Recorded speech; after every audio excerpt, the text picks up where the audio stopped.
As above, so below, as within, as without.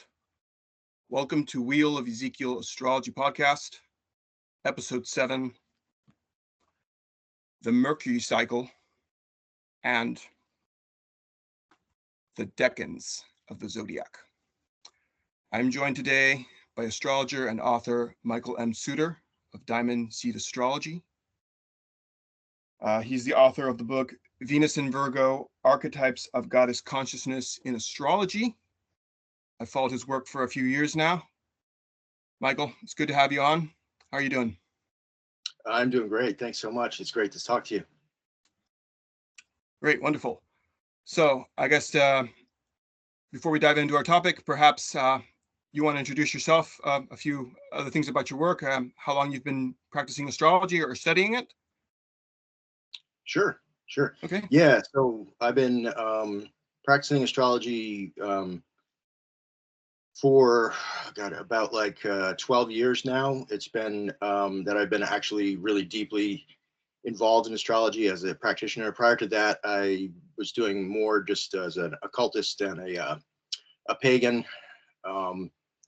And the being into the occult and trying to find the true depth of a pagan understanding of the world brought me to astrology. Really, it was the realization that astrology sort of really concretized a lot of pagan ideas, that are in astrology. That if you look at it as somebody who's really a modern person, with a modern sensibility, you won't really see exactly how deep the roots are in mythology. And it was that realization for me that brought me really profoundly into astrology as a practitioner. Right. I know in your book, you go into that essentially how all of these myths and archetypes of the whole year are baked into astrology. Really, to really profoundly understand astrology, you need to have this knowledge that is the underpinning essentially of it all. Isn't that right?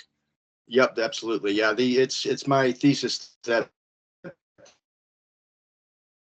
rulership scheme in astrology is an extremely important part of the of astrology, and that modern astrologers started to kind of pick away at that once the newly discovered planets were added. Then all of a sudden the dignity scheme, which is assigns rulership of the seasons to different archetypes, that started to fall apart because these gods are the tutelary gods of the seasons, and once you start to take away part of their archetypal significance, then you're losing a whole pagan way of knowledge. That each of these archetypes has a feminine and a masculine side, and it's sort of a trinity too, the way it's set up in astrology, that you have an exaltation as well.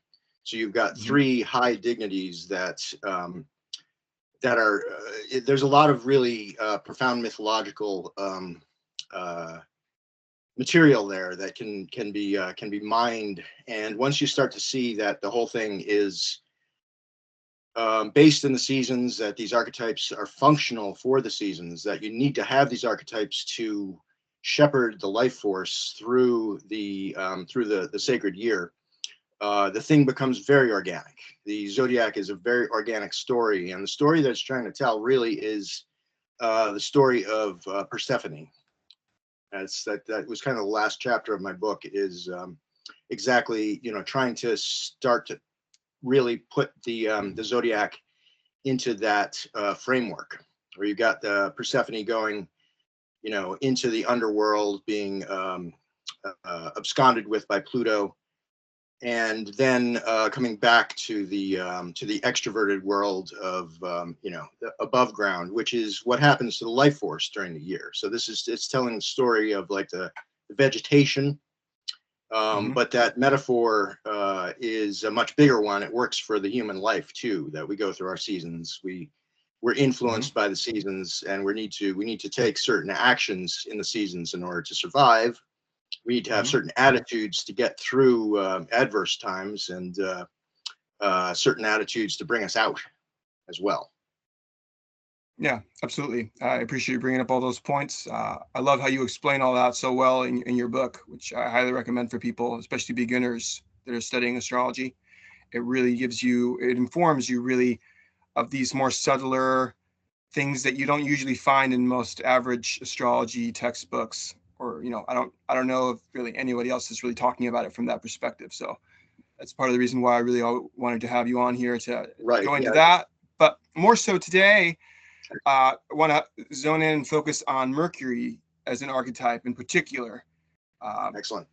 I'm kind of, I guess, in this podcast, I'm kind of going through and essentially in each episode kind of honing in on each one. I did an episode on Saturn solo, and then I had Fiona Edgar on previously to talk about Venus.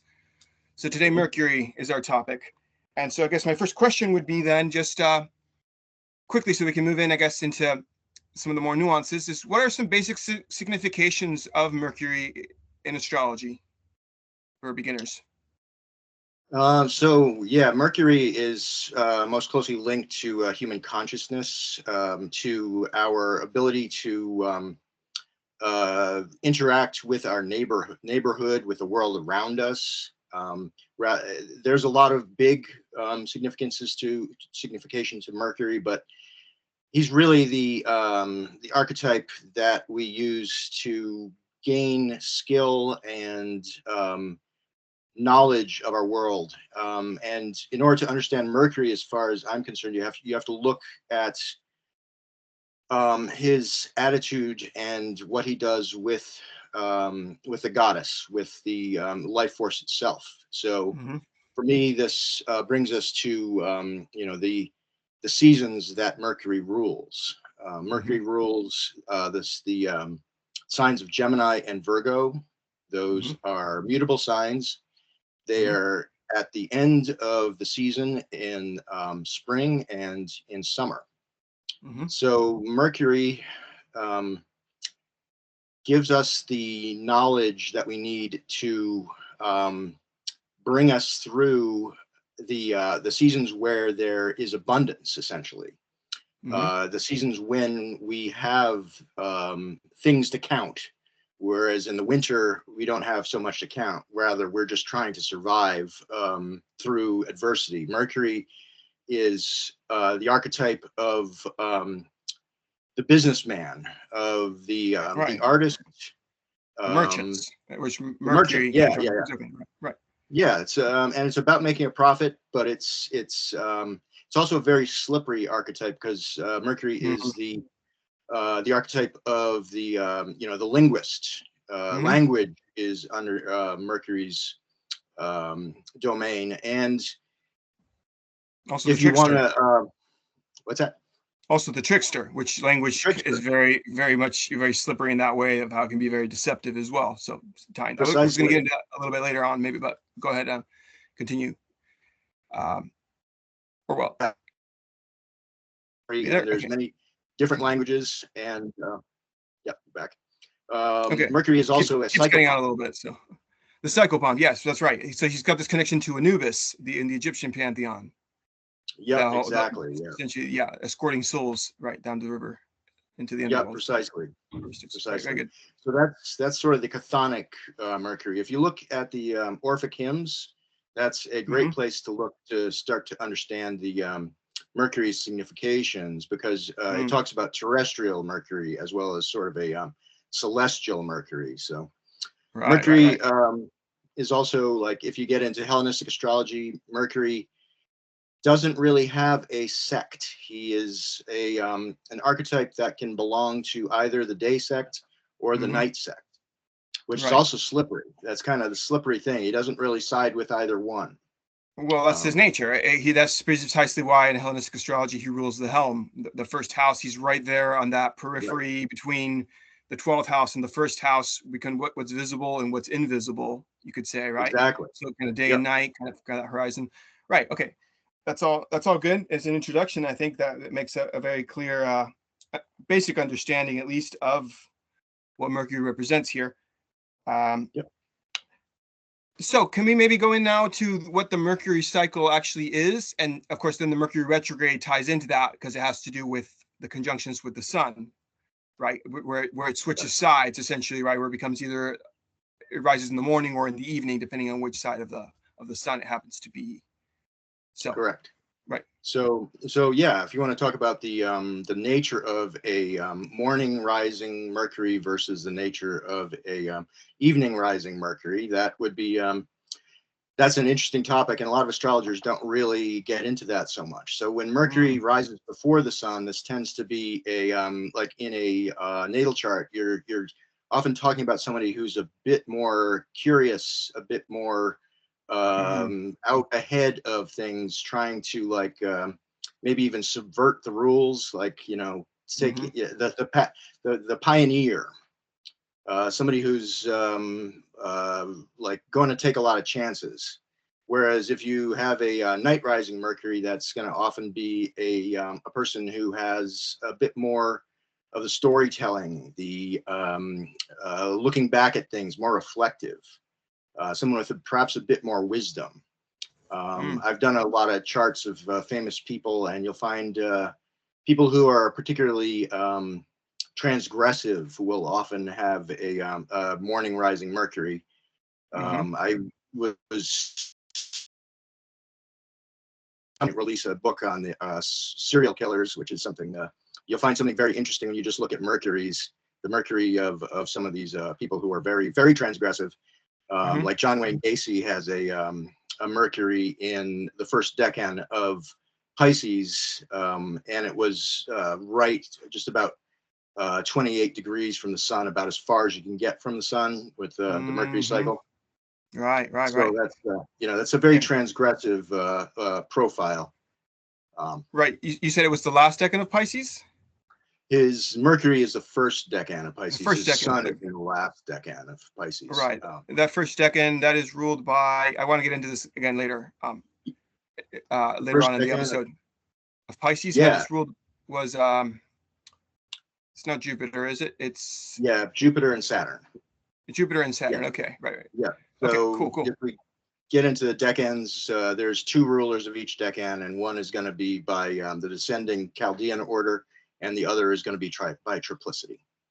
So okay, right. I wanted to get into right. Just I knew you always referred to two rulers because I go by the minor arcana that usually only assigns one to one. We're kind of getting ahead of ourselves here. I wanted to finish up a little bit with the Mercury bit, but I definitely want to come back to this point because this is very fascinating to me. I want to learn more about it. But okay, so I guess continuing with the Mercury cycle, like about like how long does the full cycle take for Mercury to complete a cycle and then conjoin the sun again and go through the Cazimi and then, you know, the whole reemerging after the fire ritual? Sure. It's it takes Mercury 88 days to go around the sun. So from our standpoint, that gives us, I believe it's a like 44 days, something like you get the Cazimi, and then you know, you've got a period of combustion and a period where it goes under the beams, and those are considered debilities for any planet when it goes too close to the sun. And Cazimi is generally considered a heightened Mercury, especially where you get to see a sort of a different view, this kind of really clear view of the territory that Mercury is in when it's in Cazimi. That's what I usually in the heart of the sun. Right. That's in the heart of the sun. A conjunction to the exact degree is what you call it, Cazimi, essentially. Exactly. Yep. Okay. How have you seen this play out in natal charts of people that have Mercury Cazimi exactly conjunct? Mercury Cazimi, or generally it's considered Cazimi when it's like within about 15 degree range, or is that just under the beams is 15 degrees, and then maybe like 5 degrees from the sun is considered something like that? A Cazimi is within minutes, basically. It's got to be within minutes of the. Okay. So it's to the exact degree, but within minutes. I got you. So it's okay. It's a very small window of time that for a person to be born on a Cazimi. Very small window. Yeah, which makes it a pretty rare occurrence to have an actual Mercury Cazimi. So the generally people who have that a Cazimi of any kind, but a Mercury Cazimi is sort of it's, well, my teacher called it a superpower of some kind, some sort of real Hmm. ability to do something mercurial. And it's usually, as far as I can see, it's got a lot to do with the territory. With the sign, of course. Yeah, Mercury, yeah. Hmm. yeah, and the Decan often is. I find that the Decan particularly will really be Hmm. revealed, because the Decan gives you this sort of secondary layer of rulership, which just gives a much more complex and relational kind of read on the territory and the situation. So that Hmm. it varies a lot from, as I said, it's a very rare thing, relatively speaking, even though Mercury moves fast, so there are a number of Mercury cazemis each year, but it's just such a tiny window in traditional thinking that it's pretty rare. Right. Is there about 2 Cazimis per year, roughly, within like just a calendar year the conventional calendar? I believe it's like three, but I'd have to look at that again Right, to. and one of them may overlap into the following year, and not necessarily within a zodiacal year. Is that right? S- Right, yeah. Okay, right. Okay, that's good. Okay, very good. Um, right. Well, just with we're having an upcoming Mercury retrograde now in Aries. I wanted to go ahead and read off for our listeners the dates for them to maybe mark on their calendar, and just to be aware of what's coming up here. So Mercury will retrograde on March 14th, coming up here at 9 degrees of Aries. Then we'll retrograde back into Pisces on March 29th, and then immediately conjunct Neptune right at 29 Pisces. Mhm. Then we'll station direct on April 7th at 26 Pisces. Then move back into Aries on April 16th. And immediately the next day on the 17th, right, we'll make a conjunction at 0 degrees of Aries, again with Neptune. So that's another curious point that's particular about this retrograde that's kind of unusual. It's kind of rare just because there's 2 Mercury-Neptune conjunctions in 2 different signs. Right. And then the last thing I wanted to mention was the shadow period ends on April 26th at 9 Aries. That's pretty much just what that means is Mercury clearing the degrees that it retrograde before, and it pretty much coming right back to where it stationed retrograde to then move forward into new degrees that it hadn't actually moved into yet. So that's just something Yep. to note there. I don't know if you have any comments on this upcoming retrograde, what you're seeing, particularly with the Neptune element in there, and what this whole Aries Pisces territory pertains to it, both collectively and well personally, but maybe more collectively, just to be more general. Sure. This is there's so much in this particular time period that it's hard to even Right. begin to Yeah. like describe what's going on here, because we've got coincident with the Mercury retrograde, we've got the Venus retrograde going on in Mm-hmm. Aries in the same territory basically. Yep. Yep. Personally, I was born with Venus retrograde in Aries, so this is A return for you. something. Okay. Yeah, this is a return for Interesting. me. Okay. So the movement of Neptune is, that's a 13 and quarter year cycle where it goes in and out of a sign, and it's I've written a good bit about that. If anybody wants to check out my Substack on the movements of Mm-hmm. Neptune and my particular take on that. Um, Mm-hmm. Mercury in Aries is this is the first decan of Aries that this retrograde is going to start in, which is a Mars decan, according to the 2 systems of decanic rulership. And what's interesting is that the last decan of so Mars, which is Could you repeat really that? It just unusual. cut out for a second. Sorry, Michael. Could you Sure, repeat that yeah. again? Okay. Okay.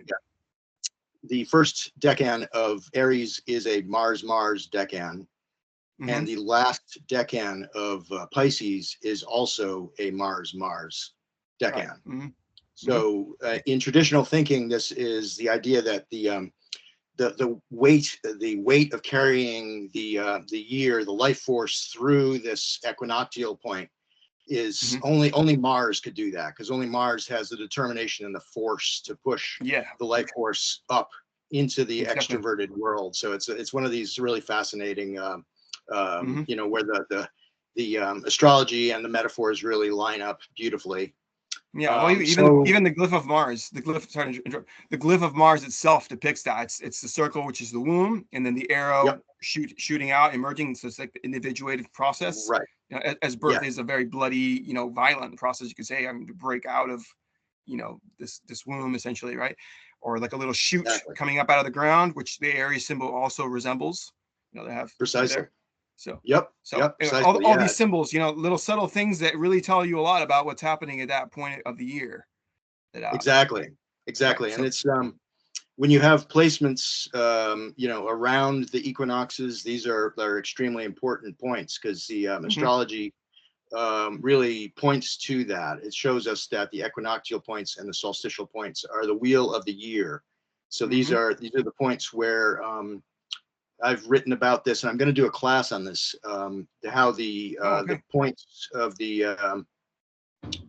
cardinal points of the year are like the rulerships and the exaltations of the four the equinoctial and solstitial points are sort of they're special. The rulerships and exaltations have a heightened meaning there, and if you look at it in terms of like the wheel of life and death, essentially, you'll find that you have something very much like metempsychosis, or the idea of death and rebirth being carried through by Saturn and Mars specifically, because Mhm, Saturn is the planet of death and Mars is the planet of the act of birth. So that's something I'll just mhm. throw out there for maybe we could talk about that later if you want to do another podcast specifically on that. Oh, yeah, I'd love Um, to. Oh, that's very interesting. Hmm. yeah, so the Mercury retrograde in this territory is, and it's particularly significant because it is hitting this equinoctial point. It's going back over the equinox. It's kind of sitting right there, and the fact that you mentioned that this the shadow period is considered very important in ancient astrology is like this is Mhm, like territory that we need to look profoundly at. We need to really look at what goes on in this territory and mhm, spend our time because, as I said, Mercury is the planet of the psychopomp, and it's also the planet of our human consciousness. mhm, So we need to look really deeply at whenever there's a Mercury retrograde, that particular territory is going to hold a lot of meaning for us that we need to really spend mhm. time looking at it. And literally, the planet is looking back over that territory. Mhm. Um, the Yeah, fact state. that it's go ahead, No, well, yeah, just deep revision, essentially, reassessing supervision, things, planning. Mercury being, like you said, the merchant. He's also in your book. You go into saying how he stays very close to the goddess because he wants to understand her psychology. He wants to understand, well, the roots of fertility, really, what life right? is actually, the science of it, and even in terms of sexuality, because you could say he's androgynous, or he's a bit of both. His interest in it isn't really in like his interest in sex isn't pleasure. It's really just understand kind of the science of life and what comes, how it all comes about, how it even functions, and then Right, also how to take the harvest and then make the most of it. Essentially, like exactly. inspect it that it's spotless. Before it goes to market. You've referred to things like this essentially. Right, Just right, ensuring that everything is in check. That's kind of that Virgoan Mercury, where it's also exalted. Whereas in yep, Gemini is also just the endless possibilities, which can be a bit distracting and a little bit. Um, One can easily get lost in that territory because there's so many possibilities, right?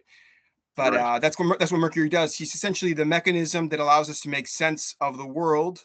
So it's correct, intellect, right? But it's also our ability to recognize patterns is one thing. So it's a pattern recognition mechanism. So exactly, it's something that's so quick because it's connected to the nervous system that you don't have to every time stop and think. You see a person, you instantly recognize it's such and such person, or you see, I don't know, an apple on a tree, or you feel the wind, and these things that are familiar. There's kind of memory also, even though maybe that's more lunar, but there's a kind of a memory that's very tied to the senses, that's mercurial, that's very very acute in that way.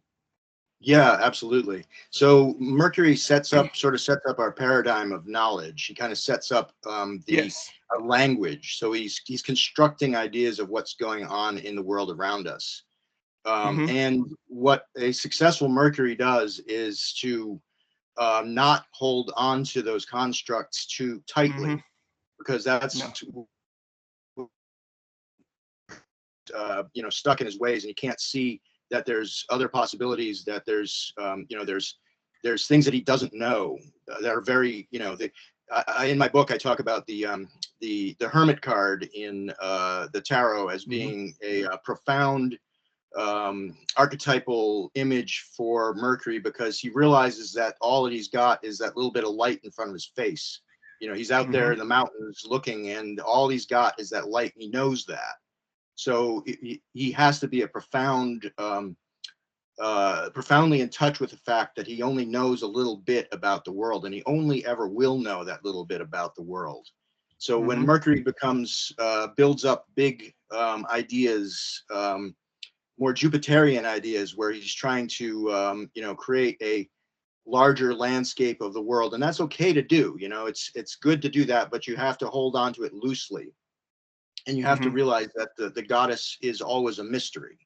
That's another thing that I get into my book very deeply, is the mysterious nature of the goddess, and that the mercurial archetype is sort of in love with the mystery of the goddess, that he never lets go of this idea of her mystery, and he's always just this is where you get the sleuth, the detective, the person who's always trying to solve the riddle of the Mm-hmm. of existence. Never lets go of that, and never becomes too attached to any particular ideas of how things work. So this is why you get the idea that Mercury does these regular retrogrades, is sort of him stopping and looking back and saying, "Wait a minute, did I get this right? So I need to I need to look back over this. I need to check the assumptions I have. I need to go back and reassess all of this, because I can't trust what I've put forth thus far. I need to go back and look at it again and again and again." And Mm-hmm. it gives you it sort of takes away the myth of progress too, that we're progressing, because on one level we are, but on other levels we're always just looking for the goddess. Essentially, we're always just like trying to find where she is and trying to figure out her magic, and you never do really, but you can make a lot of headway, but you got to understand that it can all fall apart too. Mm-hmm. Oh yes, absolutely. Again, for anyone that really wants to understand this a little better, I'd say just really read Michael's book. He really explains it really well. Mercury's relationship to Venus, and particularly why Venus is in fall in Virgo, which is the exaltation and rulership of Mercury. That's a very interesting Yeah, uh, dynamic there. And then also with Mercury in its fall in Pisces, which is Venus's right. exaltation. So there's that whole, Yes. you have to understand them in pairs too. The Virgo Pisces axis is very interesting when you look at it that way. Yeah. Um, Yeah. Yeah. Yep. Absolutely. yeah. Okay. What else can we talk about? Let's see. I've noticed there's just an interesting connection going back to the tarot of Mercury and the dog. I mean, firstly, Anubis being part dog, having the head of a dog, and being kind of this psychopomp character. And then in the Fool card, there's always this little dog there as well, who's always kind of accompanying the Fool, Right. which is really are the archetypes. You could say it's Mercury, I mean, at the beginning, and then the Lover's card would be another expression of Mercury in the Gemini expression midway through Hmm. the season. And then finally the Hermit, as you were just talking about uh, at the end. Well, and then you could even go as far as saying that the Hangman essentially is an expression of Odin, also a mercurial figure of sorts.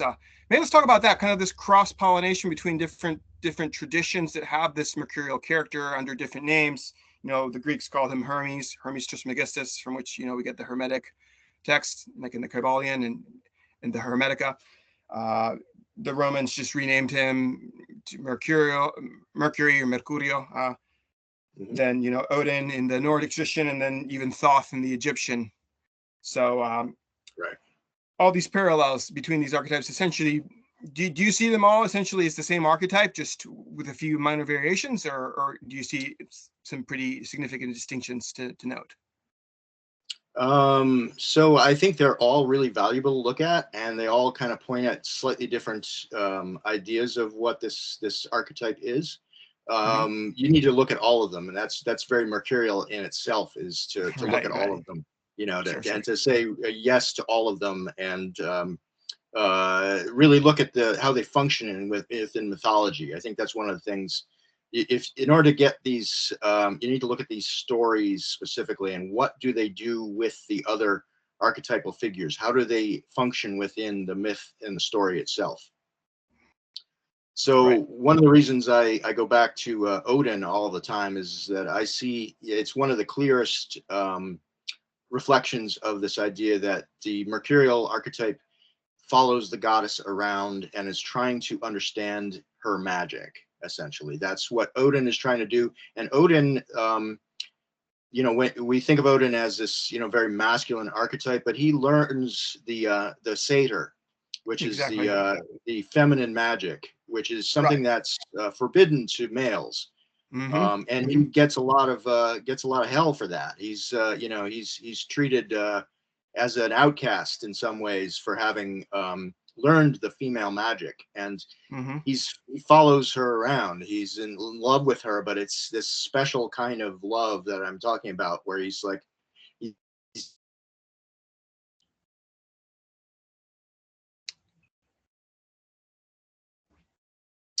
this bigger thing of understanding that Hey, Michael, she is the it god. cut off. It cut off for a second.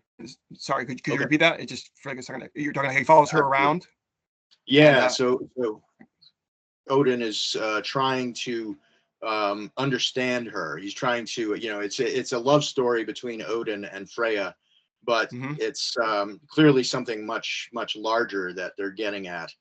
Hmm. And I love that about the Norse mythology, that it really places this archetype in a special kind of light. When we get into the Greco-Roman, you get more of this kind of archetype, and I think that's it's while that is valid, it's also misleading, because that is not it is, but you can go too far with that androgynous archetype. It's not ever going to be the same. It's not two things becoming one. It's Hmm. a getting to an understanding of the creative principle on both the masculine side and the feminine side. Right. And There actually, is on that Go ahead. point, real quick, if we could expound, just because, and you've talked about this a little bit in your book, because in our day and age, this whole idea of androgyny or being non-binary, or essentially wanting to do away with sex altogether, has become very misunderstood, and maybe a lot of people, even in the astrological tradition that adhere to more woke ideologies, have taken upon and kind of adopted Mercury as kind of a patron of sorts, and use that to kind of justify this whole perverted um, idea of what the sexes are and what their roles are specifically. So maybe more so than a physical expression of androgyny, this is more of a psychological. Again, it's trying to understand sexuality from both the masculine and feminine. Like, you want to maybe expound on that a little bit? Yeah, exactly. I think that's a great point to talk about a lot more. Mm, The androgyne goes back, so it goes back way in a history. You have the cult of Kybele and Attis showing up, like 2,500 years ago, where the mm, priests of Kybele would castrate themselves in the name of the goddess. mm, And this castration ritual was, you find it in the Greek mythology, where you got Saturn castrating his father Uranus to mm-hmm, avenge his mother, and then become the king of the gods, the Titan king of the gods. So this there got to be a great deal of confusion going way back in history about what castration does. There's this sort of idea that castration brings one closer to the goddess, that you're somehow embodying the goddess as a male if you emasculate yourself and throw yourself down as a before the goddess in this particular way. Now, does the goddess really want that? Now that's a that I would say no, because femininity does not express itself fully without the presence of a full and robust masculinity.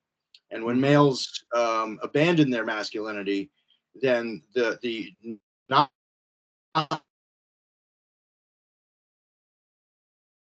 but also. Oh, Michael, sorry, it cut out again. Did you say balance or okay. what?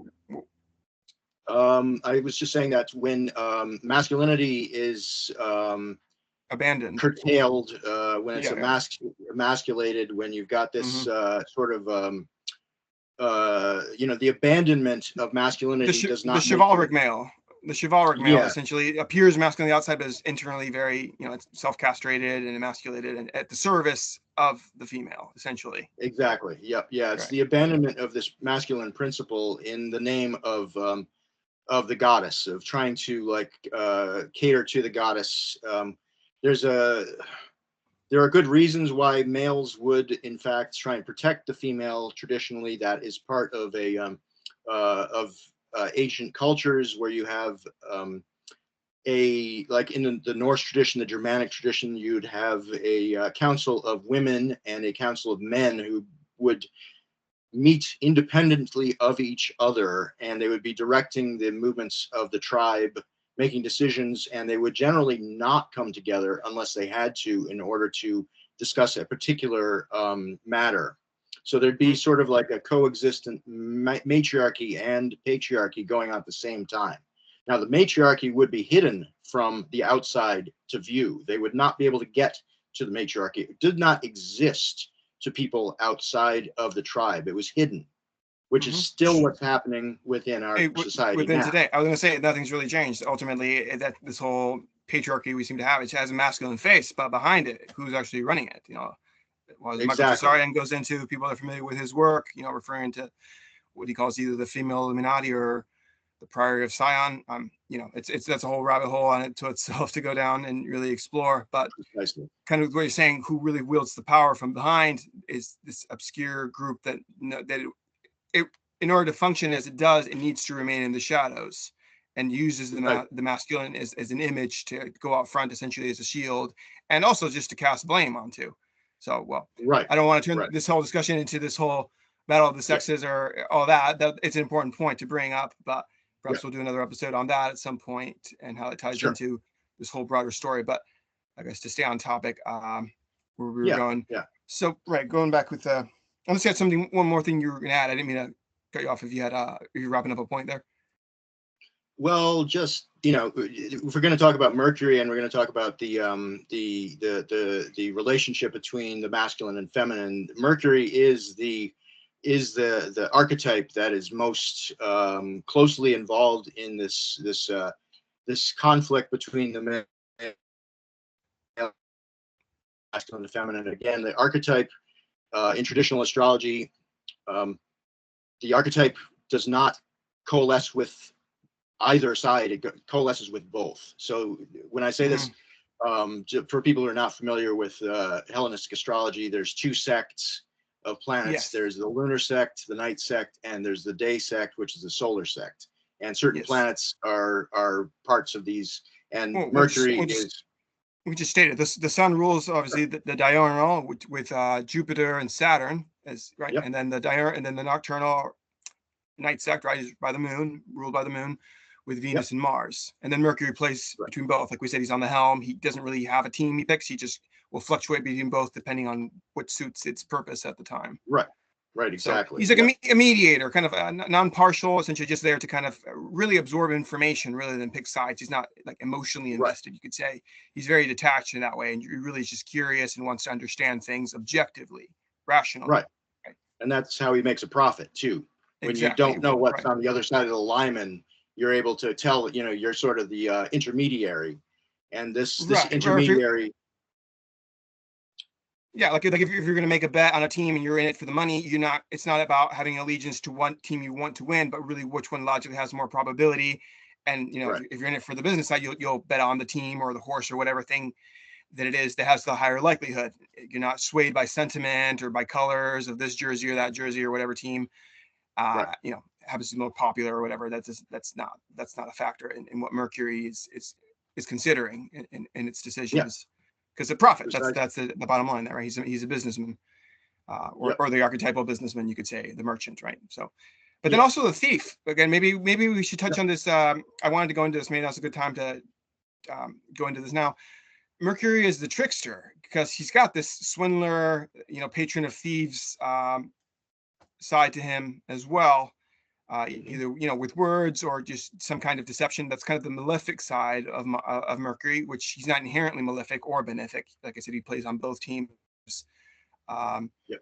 I don't know if there's something you want to expound on with Mercury's trickster aspects. They may also go into other archetypes, like maybe even Odin, of course, and a couple of the other um, expressions of the Mercurial in different traditions. So, Sure. Yeah. The fraudster is, if you look at the Orphic hymns, you'll find that that's one of the major domains of Mercury is fraud. He is the mm, divine patron of fraud. yes, And yes. why? Because he's the patron of language, and language Hmm. gives us this capacity to embellish, to Hmm. like to create reality essentially in ways that misleads, so that we can continue to take a profit. And when you sit on a lineman, when you sit on the in between two worlds, between the dark and the light, and people are afraid to go into the dark, and other people are afraid to go into light, you basically are telling them what on the other side of the lineman. Now, if you are completely if you're a good businessman, you're not going to make too much stuff up, because you're going to realize that if people catch on to you and they start like looking on the other side, you're going to lose all their business, and you're going to be out. You may get lynched. Now, Hmm. if you're a bad businessman, you may like keep going with your your constructed reality, and not update people on it. Keep the lie going for over the course of lifetimes. Essentially, you could keep this stuff going. So it's the major temptation of the mercurial archetype to be in that position of where you start to find a great deal of power and wealth from the fact that you're willing to go places that other people won't go, that you're the Hmm. ones who's actually in the factory looking at the food or whatever it is that you're making, and that product is going to fail after 2 weeks or whatever it is, but you keep selling it, and you keep telling and your advertising will get people to keep buying it, that kind of thing. It's all the ways in which business can go off the rails, essentially, where Hmm. government can go off the rails too, where you've got these ideas of trying to take care of people, and what you're really doing is protecting them from reality. Yeah. And then that reality will eventually come, the consequences will eventually come crashing down on them. And it's which typically you'll see is the mercurial character will rapidly get out of the way and stick somebody else in between them and the so that somebody else takes the consequences of that. Hmm. Yeah, precisely. Yes. Just rhetoric. He's the master of rhetoric. So you could say that's the aspect of the archetypal politician that promises a lot of things, says essentially what he knows that people want to hear. Right. Of course, not intending to deliver. And then, when things are about to come crashing down, just exits the picture, and it's the Precisely. people who have to pay for that. So yeah, exactly what you're saying. In all those Yeah. aspects of Mercury. See, Yep. And you get it with the scientists too. Obviously, nowadays you have the scientists who are trying to prop up or ideas of how the world works, and scientism, actually, because it's not really scientific. following Right. the scientific method that's really the objective. It's Mercury. I would say, and it's benefic, because Mercury's just curious and really wants to know what's true. That's an honest pursuit of truth, you could say. Whereas the scientism essentially knows what they're doing, Exactly. and what they're espousing is false, but it's the narrative that's selling, and it's the narrative that is kind of keeping them in power, keeping them in their positions. So they're going to run with it regardless. So Mercury's so Yep. fluid, like that. That's made the best way to understand that Mercury isn't just ever going to be one thing or hold one position. Mercury kind of, you could say, is the archetype of all archetypes. He kind of is involved in every archetype. He kind of rules a little bit of everything, and that's kind of its nature. It's very fluid, and it can reshape. It's a shapeshifter, so it can take the shape it needs for whatever task it's intending to carry out. So because you hear Mercury being attributed to ruling anything from music to the sciences to traveling, the patron of roads and crossroads, to shepherds. Right. Well, of course, as you just said, like speech, so writing. So that would be any kind of writers or speakers. Business, merchants, all of those things, and then magic, of course, in the Magus expression, right, which is the magician card. That's Mercury as the magician who's mastered the four elements, right? The fire, water, air, and earth, and he knows how to use them to their fullest in whichever element is serving the purpose of whatever it is he's trying to accomplish. So it's all will, emotion, intellect, and then just the physical realities, the tangible, earthy nature as well. Depicted by pretty basic stuff about the tarot there. But well, let's see. How much time do you have left here? Not a lot. I was hoping to get into the Decans more, but since that would be, there's 36 of them, so that's quite a lot to get into. I don't know that we'll have time necessarily now, but maybe you'd want to join me in a future episode just to focus on the Decans. I was maybe trying to crunch in a little too much here, and I'd rather do it justice by just maybe making it its own thing. But either way, we can touch on a little bit of the Decans that are maybe relative to Mercury right here. Like you were already talking a little bit about the Decans of the retrograde coming up, any specific Decans, like let's say Mercury rules the last decan of Virgo. Is that right? Which would be the 10 of Pentacles or discs. Who co-rules that with Mercury, the last decan of Virgo? That would be Venus. Venus. Okay. Yeah, which is very interesting too, because there you get Persephone and the psychopomp along with Persephone. So another archetype that sits in mercurial territory is Hecate. Hecate is a version of Mercury. Hecate is the of the crossroads. She is she's really sits at that alignment between the dark and the light. And when you get into the Persephone myth, there's something very interesting about that few people realize, is that Hecate went with Persephone. She preceded Persephone into hell, and then she came out before Persephone. She's something that goes with the goddess into her underground journey. So she's something else. And that is also when you see Hecate is related to new moons too. Which is sort of a Lyman as well, where the moon becomes invisible, where the you can't see that. So that like Hecate is is also considered to be the savior by the people of the Dionysian cults, the goddess cults. So there's a whole like a lot of this archetype has changed a lot over time. It's meant a lot of different things. So it's really good to like look at like kind of bigger picture archetypes that also fit into the mercurial and how they fit into it. Right. Yeah. Interesting. Would you say that Hecate kind of represents maybe the psychological perspective of or part of Persephone's journey, being that she's known as kind of a dark goddess? You said the new moon is what she's correspondent to. So the moon with no light, it's kind of also births and beginnings, like all those things. Right. Is that kind of what she is in a way, like that psychological component of Persephone descending into the underworld? Yeah, it's the introverted part. It's the part that's it's there, but you can't see it. Essentially, it's like whenever something is going into the state of so Hecate is the goddess of the daimon, the intermediary spirit between the god and man, and that's also Mercury's territory. Is anytime you have a this like alignment between two classes of beings, you'll find Hmm. Mercury there, and you'll Right. Well, also he's the find, messenger. Right. Right. yeah, exactly, this Always. Hecate is also there. Hmm. So for a period of time, the Neoplatonists and other groups would considered that the basically had a celestial world, the outer world of the gods.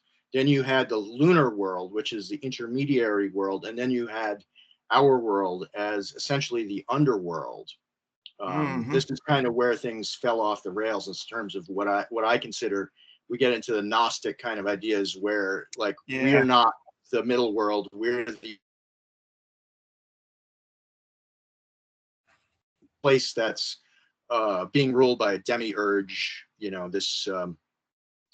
Yeah. get into like the simulation theories, these other ideas that Hmm. we're in fact in some sort of prison planet. Those are dangerous ideas. I don't Yeah. subscribe to them. I think we're in the middle world here between Hmm. heaven and what's below, and Yeah. Well, neither Midgard. heaven. Yeah, heaven is not perfect, nor is the underworld, and nor is the underworld particularly evil. No, well, There's those are good entities Judeo-Christian there. ideas that have just been absorbed into the West that just kind of by default have been kind of the status quo, you will. It's just kind of the what it's just what's taught and indoctrinated into the collective in the West, Right, particularly those ideas. So yeah, I right. advocate definitely people get back into their natal root heritage, particularly people in the West, to go back to the Nordic and Germanic or the Mhm. Celtic, wherever you come from. Essentially, look into your actual blood lineage to to to truly find your true tradition, where you Precisely. hailed from. And yeah, I don't subscribe to any of the Gnostic stuff either. That's a whole other topic to get into. Perhaps we can discuss that as well some other time. The idea of a fallen world, and I mean, all that's being amped up again now, and with the whole technocratic crowd. That's again Hmm. essentially they've just repackaged that, and now they always make it look very shiny, very appealing because yeah, it's just Right, it's a right. massive deception. Again, I don't even want to try to go into that right now because we're almost basically out Yeah, of time now. So let's see. That was about it for questions referring to Mercury. I think we covered anything. I don't know if there's any final thoughts you have on anything we may have missed or you wanted to mention about Mercury and as an archetype, or just uh, yeah, yeah. any final No, thoughts? I think it's really good to like see all of these excuse me, all these archetypes overlap in a lot of Hmm. places. They all like have functions to perform. Then they're interdependent with each other. Like Hmm. the hermaphroditic kind of idea. That's that got really perverted and corrupted over time because the again it was the combination of Mercury and Aphrodite is not the really what we're trying to get. Hmm. We're trying to get to the point where you, you're not you're just not going to get those two together. It's like one is pursuing the other to try and figure out how it works. You don't become both of them. There is an Yeah. alchemical wedding of like where you can like internalize these archetypes to a certain extent, but not really. It's not like the archetypes are there. They're not like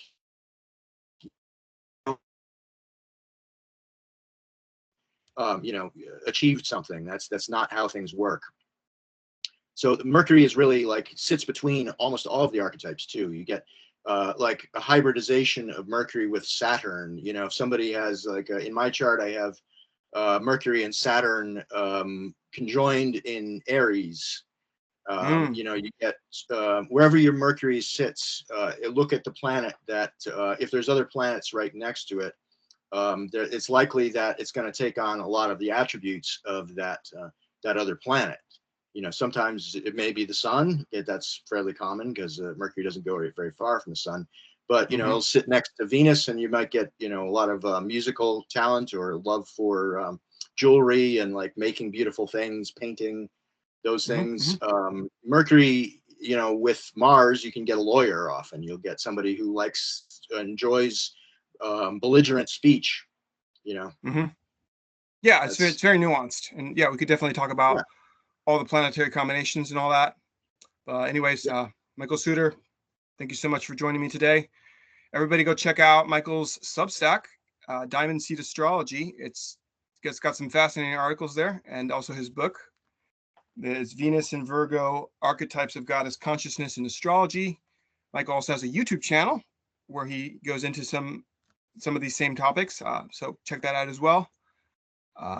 Again, as I always say, thank you for listening to Wheel of Ezekiel Astrology Podcast. Consider supporting with the link below.